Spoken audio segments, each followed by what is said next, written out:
Assalamualaikum warahmatullahi wabarakatuh. Saya kali ini ingin memberitahu cara membuat pancing garong.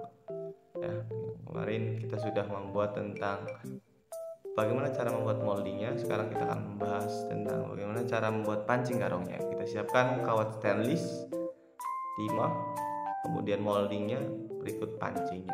Kemudian kita ukur kawat pancing sekitar kurang lebih 4 cm ya, kawat stainless. Kemudian kita potong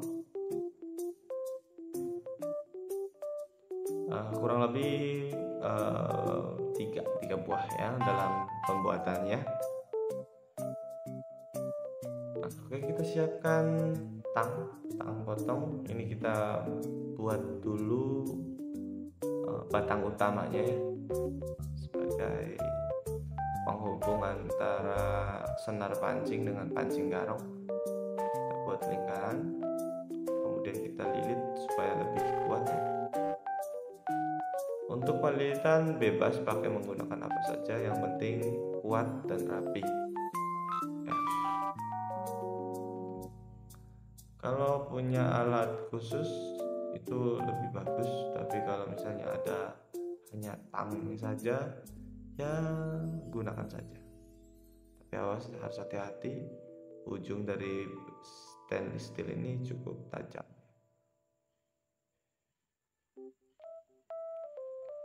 Nah, inilah seperti dalam proses pelilitannya.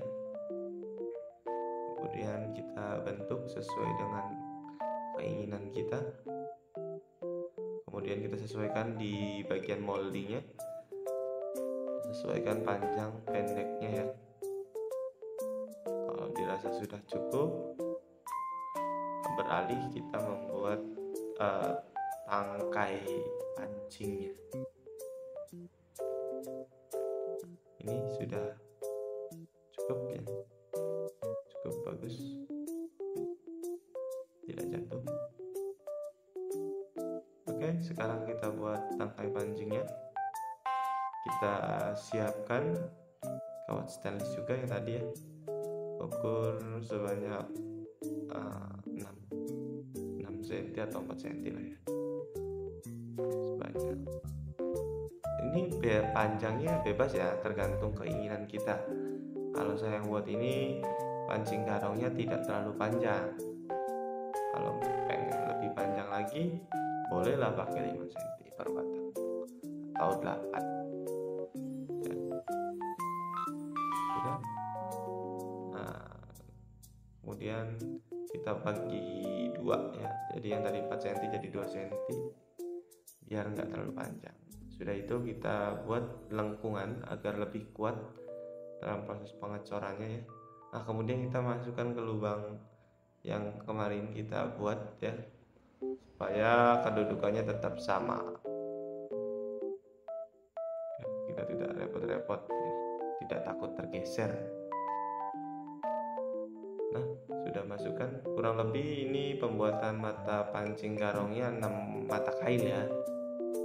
Kalau pengen 9, 4 atau berapapun itu bisa, tergantung daripada moldingnya ya. Karena kemarin kita buat moldingnya buat mata pancing 6. Memang tipe ini agak sulit dalam proses pelepasan, tapi menurut saya lebih mudah dalam proses pembuatan, jadi tidak tergeser. Memang pas proses pelepasannya agak sulit. Nah, oke, kita sesuaikan. Kemudian kita masukkan tangkai batang utamanya. Oke, sudah dirasa cukup. Kita melakukan proses pengecoran ya. Maaf, recording pengecoran tidak saya buat ya. Ini adalah hasilnya. Kemudian kita ambil mata pancingnya, kemudian kita sesuaikan dengan keinginan kita, sudutnya berapa. Ini proses penyatuan. Ini kita bentuk dulu agar bisa presisi ya dalam proses penaliannya. Jadi kita sesuaikan dengan lekukan pancingnya. Memang bisa saja langsung nempel, cuman takutnya atau dikhawatirkannya itu tidak kuat ya.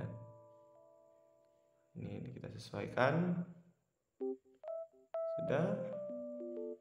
Kalau dirasa cukup, kemudian kita bisa ikat dengan benang. Ya, benangnya sebenarnya bebas ya, yang penting kuat. Tapi kali ini saya itu pakai benang PE ukuran berapa tuh ya, lupa saya, 0,8 kalau saya, yang kecil ya. Kalau terlalu besar susah juga sebenarnya. Semakin kecil semakin bagus. Sesuaikan semua dari 4 mata pancing ya, 6 mata pancing kita sesuaikan.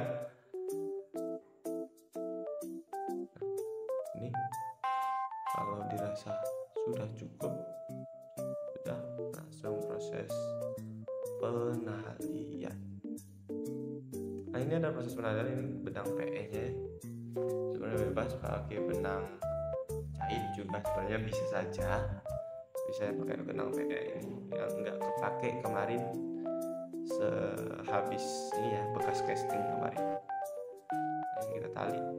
Proses penalian bebas, yang penting kuat ya, kuat, karena habis diikat dengan tali ini kita juga harus menggunakan lem ya, power glue, supaya memastikan lebih kuat ya. Itu proses penalian. Nah, ini proses penalian mata pancing yang kedua.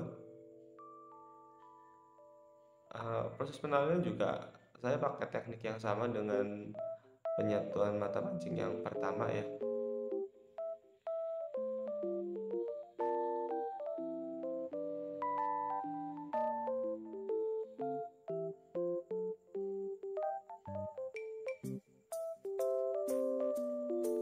Oke, proses penalian cukup lama, cukup apa ya, harus teliti, karena kita kalau nggak teliti pasti akan terkena mata pancingnya ya.